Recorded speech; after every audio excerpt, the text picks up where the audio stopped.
massive wash-up of pelagic red crabs, a marine phenomenon that only happens every once in a great while.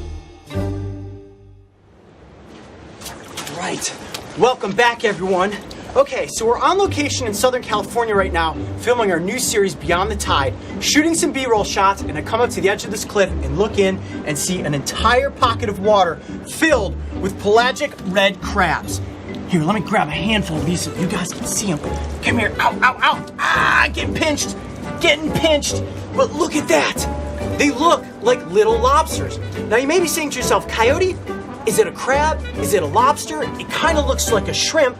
Technically, these are not true crabs. They're actually a subspecies of squat lobster. And let me just grab one and hold it up here for you. The reason they're called squat lobsters is they keep the abdomen tucked up underneath the thorax, just like that. Oh, got away from me. Come back here. Got the same one back. And you see that? See how its butt looks kind of squatted? That's where they get the name squat lobster from. But they do use the tail to help them navigate through the environment. Now you look at this little creature and you think to yourself, well, it's got those big pinchers up front. It must be quite the predator. Actually, these crabs are vegetarians. And when you see them underwater, they have all these tiny little hairs on their legs. And they actually use those hairs to help them filter food. If you look at the ones down here in the water, you can actually see them displaying this behavior. Look at this one right here on this green clump of seagrass. You can see all the little hairs extended out. And he's just pushing pieces of food into his mouth. That is so cool. Wow, I am literally in a pool of crabs right now. Look at that. I can just reach my hands in there and get an entire handful of them. Now this is actually a really rare phenomenon that's happening right now. It's only every few years that you see a major wash-up of these crabs on the shore. These crabs typically live far out at sea in the pelagic region, meaning that they're suspended in the middle of the ocean. Not on the shore, not on the basin, but just swimming freely out in the water. Now they do make great food for whales. Even something as large as a blue whale will go back and forth through swarms of these, gobbling them down. As soon as they end up on the shore like this though, we've got seabirds flying all over the place, and it's an absolute buffet line. Let's see how many I can get in my hand at once. You know what this kind of reminds me of, Mark? When we were doing the newt episode, and I was able to just walk into a pool of newts and pick up tons of them. Look at that. An entire handful of pelagic red crabs. And you may be wondering to yourself, are these crabs edible?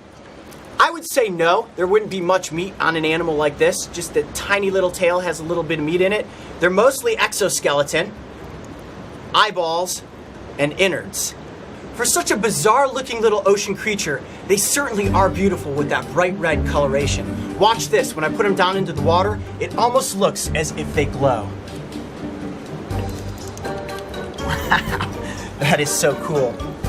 Now one question I often get is, Coyote, where do you and the Brave Wilderness team find inspiration for the shows you create? That's a great question, and the answer is books. When I was a kid, I absolutely loved to read. And if the subject matter was animals or dinosaurs, there's a good chance that I read it twice. Now as a big kid, I still like to read books, but I travel so much, sometimes it's difficult. So what I do is listen to books on audible.com. Now audible.com has over 250,000 different books to choose from, and just recently I listened to 20,000 Leagues Under the Sea by Jules Verne. Now this was one of my favorite books as a kid. I actually read it for the first time when I was 8 years old. I find a lot of inspiration in books, and 20,000 Leagues definitely helped shape the design of Beyond the Tide. You have a situation like this. These crabs, which belong far out in the ocean, yet they have washed up here on shore. A true mystery that is absolutely fascinating. And that's what I love about tide pools. You never know what you're gonna find. So this is pretty cool.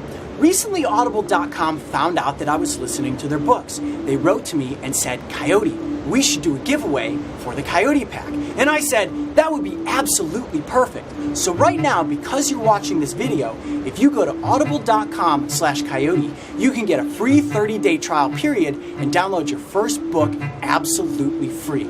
All right, I'm gonna let this little crab go and head back off into the tide pools to see what we can find. I'm Coyote Peterson. Be brave, stay wild. We'll see you on the next location.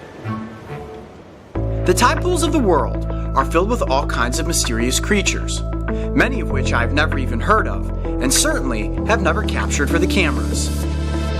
The Brave Wilderness team and I are incredibly excited to bring you this new series, and we promise